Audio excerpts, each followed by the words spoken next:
Brooks in docket number 116193 as to the single count of this information alleging Class D felony of reckless homicide. How do you plead, sir? Ms. Hopson, docket number 116194 as to the single count of this information alleging that you are an accessory after the fact of Class C felony. How do you plead, ma'am? Gentlemen. Mr. Brooks, wait for formalities. Yes. Isaiah Trey Brooks, this is to inform you, sir, in case number 116193. Sharpie Allen, the District Attorney General for this district, does say that you, on or about a day in May 2019 in this state and county, unlawfully and recklessly killed Zachary Alexander Munday in violation of statute against the peace and dignity of the state of Tennessee. Mr. Carl, how does he plead? Your Honor, the statement and stipulation of facts would be both Go ahead together. So if I could read the information section. as Ms. Hopson. Ms. Hopson, wait formal reading. We do. Chelsea Nicole Hopson, this to inform you in case 116194, Sharpie Allen, District Attorney General for this district, says that you, on or about a day in May 2019 in the state and county, unlawfully, with knowledge and reasonable ground to believe that Isaiah Trey Brooks had committed a felony, and with the intent to hinder the arrest, trial, conviction, and punishment of Isaiah Trey Brooks, did provide or aid in providing Isaiah Trey Brooks with any means of avoiding arrest, trial, conviction, and punishment in violation of statute and against the peace and dignity of the state of Tennessee. Ms. Akers, how does Ms. Hopson plead? Ms. Hopson pleads guilty.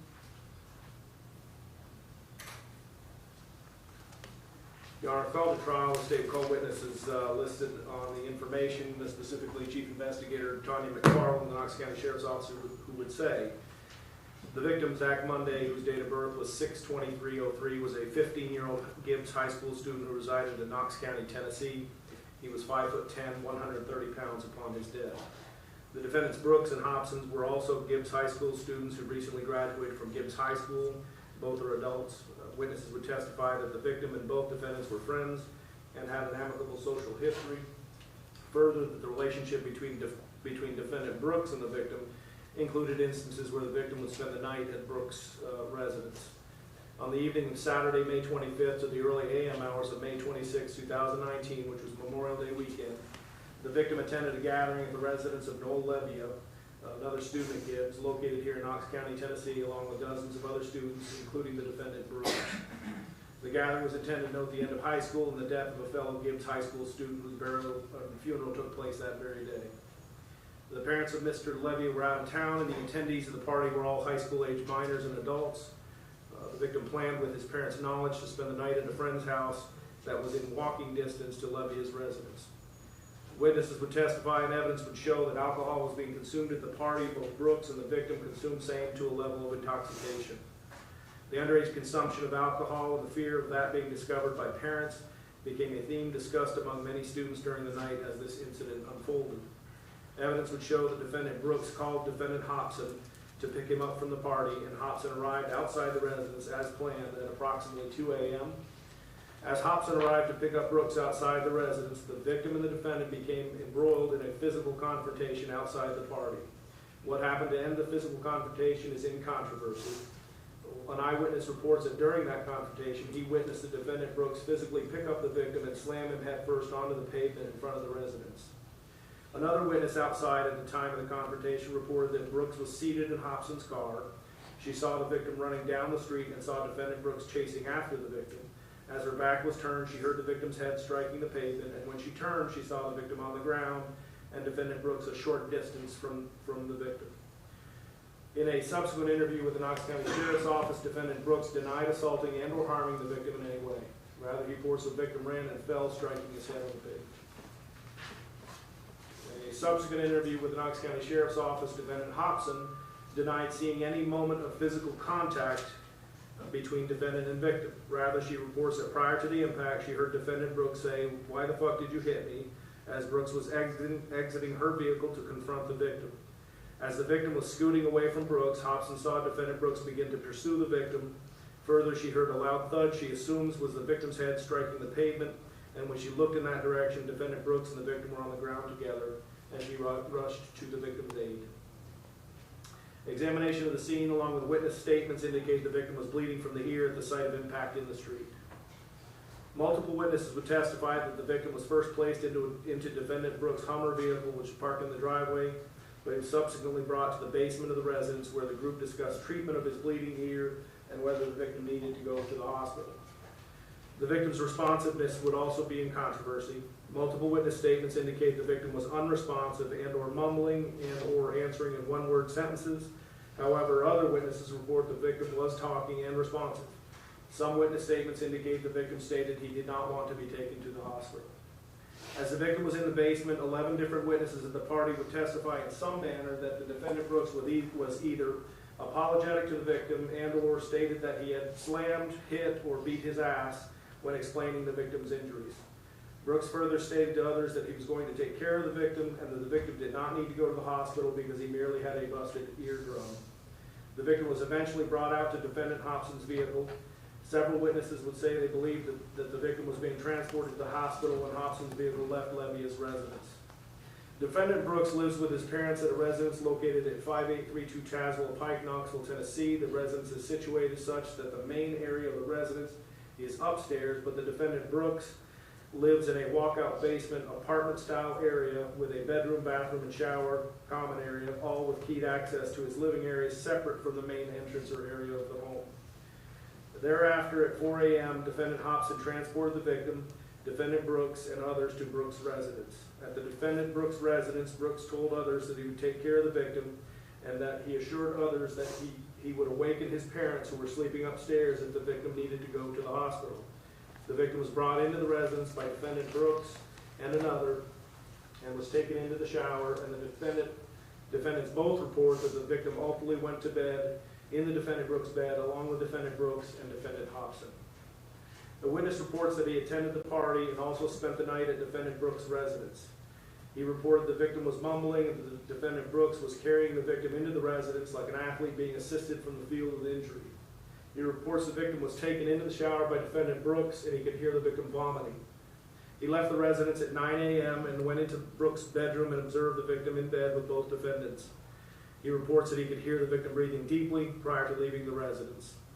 Defendant Hopson told investigators that she left the Brooks residence around 10 a.m. on the 26th and the victim was conscious and that the bleeding in his ear had stopped. She shook him and he groaned and rolled over. Defendant Brooks called 911 at 11 minutes after noon on May 26, indicating the victim was unresponsive. Knox County Medical Examiner Dr. Lockmiller would testify that blunt head trauma was the cause of the death and the manner of death was homicide. His conclusions are based on the history reported by the eyewitness as previously stated, and he would state to a degree of medical certainty that this history is consistent with the injuries inflicted. Dr. Lockmiller would testify that injury to the victim's skull was made with significant impact that required more momentum than a standing falling injury, but he could not rule out a full-speed running falling injury as a source of the injury. Dr. Richard Boyer would be called as a neurosurgeon who treated the victim for head injuries. Dr. Boyer noted the impact of the injury was on the top crown left side towards the back of the victim's head. Dr. Boyer would state that the victim was already deceased when he began treatment, but he attempted the surgery to remove pressure from the victim's brain by removing a portion of his skull. Dr. Boyer stated that the type and manner of injury sustained by the victim was treatable. He reports that if the victim was brought for immediate treatment, he would have had a normal recovery and survived. If the victim were brought in sometime in the morning hours when he was still breathing, he would have survived but would have had some sort of impairment. The Knox County Sheriff's Office collected blood evidence as follows. Blood was documented in a dried area on the street in front of the Levia residence along with remnants of broken beads and jewelry presumptively worn by the victim. Blood was recovered inside and outside the defendant Brooks' Hummer vehicle and further recovered in the bathroom and bedroom of the defendant Brooks' residence. Blood evidence was recovered from a dumpster that contained discarded pillow and items from the Levia residence. Additionally, Knox County Sheriff's Office interviewed dozens of witnesses during the investigation and collected 56 audio interviews. They further documented the investigation with hundreds of photographs, body-worn cameras, phone forensics, and tangible evidence collected. These items have been turned over to Attorney Dino Cole, counsel for defendant Brooks, and Attorney Chloe Akers, counsel for defendant Hopson, for their review prior to the entry of this plea. Throughout this process, the victim's family has been represented by Attorney Greg Isaacs, and the state has been in communication with Mr. Isaacs and the family through Mr. Isaacs regarding this case. Mr. Isaacs and the victim's family concur with this plea agreement, but also understand they'll have an opportunity to be heard at victim impact. Investigator Tanya McFarland interviewed both defendants Both defendants Brooks and Hopson told McFarland that the victim struck his head while running in the street at a location known as The Standard in downtown Knoxville, Tennessee. The state would show that the harm to the victim and subsequent denial of treatment constitute the reckless homicide by defendant Brooks. The state would show that defendant Hopson made untruthful statements to mislead investigators and stifle the ability to examine the true scene, constitute an accessory after the fact of Brooks' felonious assault. Following events occurred. Mr. Hall, anything you wish to add to this stipulation of proof? No, Your Honor. The defendant would expect that the facts presented by the state at the trial. Ms. Akers, is there anything you wish to add to the stipulation of proof presented by the state? Yes, Your Honor.